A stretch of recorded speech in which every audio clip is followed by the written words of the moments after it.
After that beautiful scenery, I hate to have you look at this face, but here we are, roundabout Indian Wells, the BNP Paribas Open.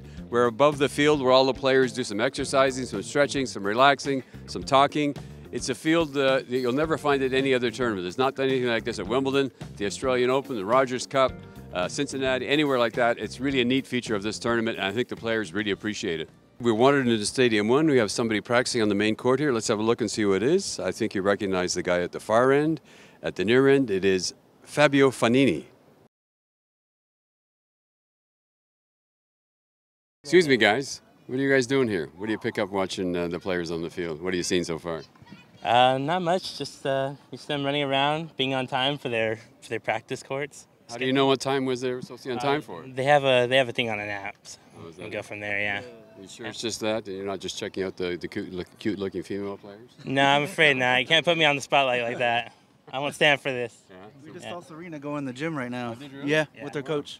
Anybody else you seen today? Milos Raonic was just right here. Where's Milos Raonic from? Canada. Hey, you win the prize. Very good. Look at this. Here, there you go. All right.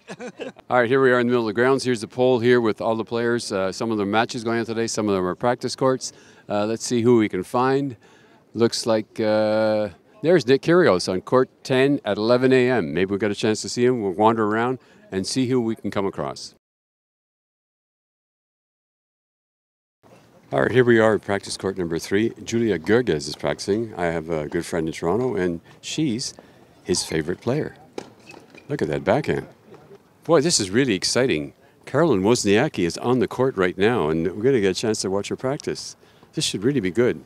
Let's have a look around at this court. I don't see Caroline Wozniacki. Can you pan every single corner and see if she's somewhere? I guess she's only on that sign back there, I guess. Maybe she'll be here soon. All right, a lot of people like to watch Su-Wei Sway, kind of an eccentric game, 2 hands on both sides. Oh, maybe we can sneak in here and get a little shelter while we watch Su-Wei Sway. What do you think? There we go. What do you think of her? She's got a really neat game. Amazing players. Yeah, well, she's more amazing than some just because of how strangely she plays with the 2 hands on both sides. Yep. Up close and personal, right behind the court here. Great angle. Taylor Fritz and Steve Johnson. Here's the point.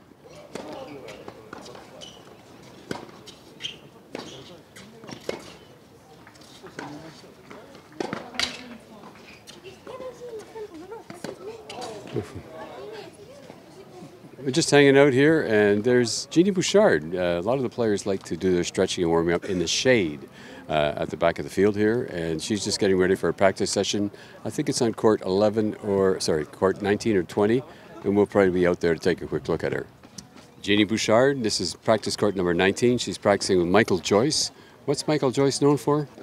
Beating Greg Rusedski when Greg Rusedski returned to Montreal as a Brit for the first time. And here he is having a little chat at the net with Genie Bouchard. All right, this is practice court 20. This is the farthest away from Stadium 1. And there's Martin Klizan, the Slovak, who actually played against Denis Shapovalov just about a month ago, maybe even 3 weeks ago in Bratislava. And that's Dominic Herbati, the Davis Cup captain, coaching Klizan. And if you look at the other end of the court, we'll see Mr. Shapovalov, Dennis hitting away, and there's Rob Steckley as coach with him. So a lot of people watching, as you see around this court, and it's not always serious. Okay, we're about to set off on a little adventure, visit some of the spots that we've seen over the years in the Coachella Valley, from Indio all the way to Palm Springs. And first off, we're just going to hop into our car from Cuba here. We thought we'd rent it for the week. It's good enough for me. Go for a little ride. Who knows when there was a last full flow of proper water through this riverbed, maybe in prehistoric times, or maybe there's a little bit of water when there was a rainstorm here, but this is very close to the BNP Paribas Open site. In the distance you can see the mountains. Pretty strange stuff around here. Very dry area. The players stay in the lap of luxury here in the Coachella Valley at the Indian Wells tournament, and here's one of the main player hotels. As you can see, it's not for people who are staying at the Motel 6, if you get the gist of what I'm saying. We're at the Renaissance Hotel. We're going to go down one level, maybe try to look at some of the things going on there. And here are a couple of friends of mine, and they're kind of waiting at the same time, but you know what? Our elevator's over there. This is the swimming pool at the Player Hotel, the Renaissance. It looks like you could have a couple of water polo games in there. Lots of water, lots of swimming pool. We've been doing these series of roundabout Wimbledon, roundabout the US Open, Davis Cup, Slovakia, Fed Cup, and here we are at Indian Wells at the Renaissance Hotel, and guess what? We found our roundabout. This is Highway 111. It links Indio all the way to Palm Springs, and here's one of the landmarks. It's the Rancho Super Car Wash, the Pink Elephant, and if you get your car washed there, it is clean. Why do you come to this car wash? Because this is the best car wash in the whole entire valley. Is that right? Yes, sir. And what about the Pink Elephant? It's been here for an eternity. For eternity. Yeah. Obviously that says something, right? How much does it set you back? Oh, it was like 22 bucks. Right. 22 bucks, and I got the good one, the good wash. They give you a back rub as well? I'm sorry? They give you a back rub as well? I wish. Then I would come here every day. Fernando. Hi, how are you? Fine. What's special about the Pink Elephant, the car wash here? Well, we have a lot of locals that come and see us right here. We got the best prices on town and the best service on car wash. And what's the special things you do to the cars to keep them clean? Full details, interior details, and exterior details. Best prices on town. Do any famous people come here? We have a lot of famous people around Palm Springs and Rancho Mirage area. They come and see us and they wash the cars with us. We're at the Collector's Corner in Rancho Mirage. There's a lot of well-heeled people in the Coachella Valley, so a lot of people come to this place, which is known as the desert's premier resale store. A lot of bargains to be had. We're in the furniture part of the Collector's Corner, and this is a lovely love seat. If you're trying to furnish your place somewhere in the desert, drop by the Collector's Corner. A shortage of pillows at your place? The Collector's Corner is the place for you. We're in the men's department of the Collector's Corner, and I think I'm going to try. What do you think? Is that me? Or, wait a minute, let's try this one here. I don't know, maybe not. All right, we've been looking for bargains here. This is probably the best place in the Coachella Valley, and that's it. We're a little bit tired. We're going to leave behind the premier resale store in the valley.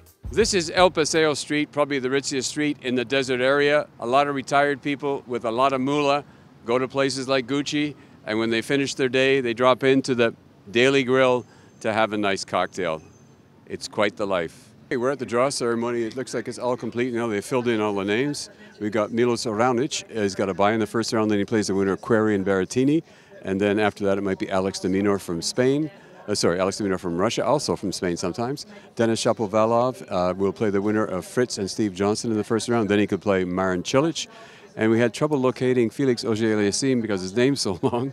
They used small print, but there's Felix. Plays Cameron Norrie in the first round, the Brit. And if he wins that one, he would play Stefanos Tsitsipas with possibly Bautista Agut after that. So interesting draws for the Canadians, not too tough. And it'll be interesting to see what happens as the tournament unfolds.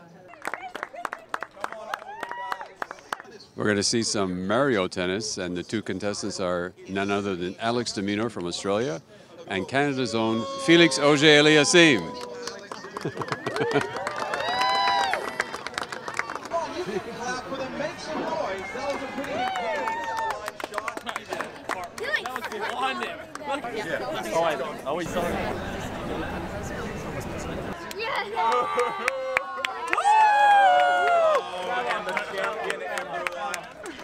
Alex de Minaur, make some noise for him. Milos Raonic, champ of the tiebreak tens. How do you feel? Feel good. It was. I've done this event once before. To be a part of it, to have a chance to sort of compete in a high-pressure situation before the start of the tournament is a good feeling with some of the best players in the world. So what do you like most about what you did tonight? I think it's sort of the engagement of it and the fact here they really focused on two wonderful foundations to help with the charities, and also the fact that it puts you in that high tense situation before you start off a tournament like a Master Series that's high quality. Yeah, the inside-out forehand was working pretty well.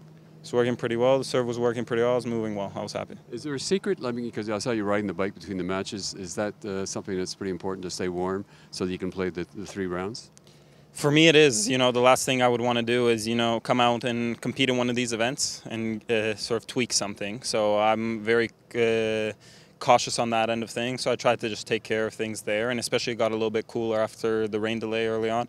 So I just wanted to stay on top of that. So we hear some news today about your situation. You have a new coach? Yes, for the time being, yep. Mr. Santoro? Yes. How did that come about? We started 3 days ago. Spoke with him, and we had some similar views on the way I needed to do things. And it was a year since me and Goran. We did some good things, and I felt like it was the right move. So is this a definite split with Goran and a new coach, or any chance he could come back? No, this is a new coach. Yeah. And what do you think the big thing you'll get from Santoro will be? I think hopefully organization amongst a few things that I do well and that I don't. And he was extremely analytical. I spoke with Tennis Canada's Louis Borfiga because he coached him a few years. I spoke with Guillaume, who's Felix's coach as well, that they grew up together in the National Center. They had great things to say about the way he breaks things down, and hopefully with good communication we can get some good things going from a game. So Milos, just one very important thing. There's no truth to the rumor that you're going to be playing with 2 hands on both sides now. There is not any truth to a rumor, but I would like to play you in a match, Tom Tebbutt, with 2 hands on both sides. I'll even serve with 2 hands. How about 2 hands tied behind your back? I'd take that one. All right. Thanks a lot, Milos. Thanks, and Tom. congrats.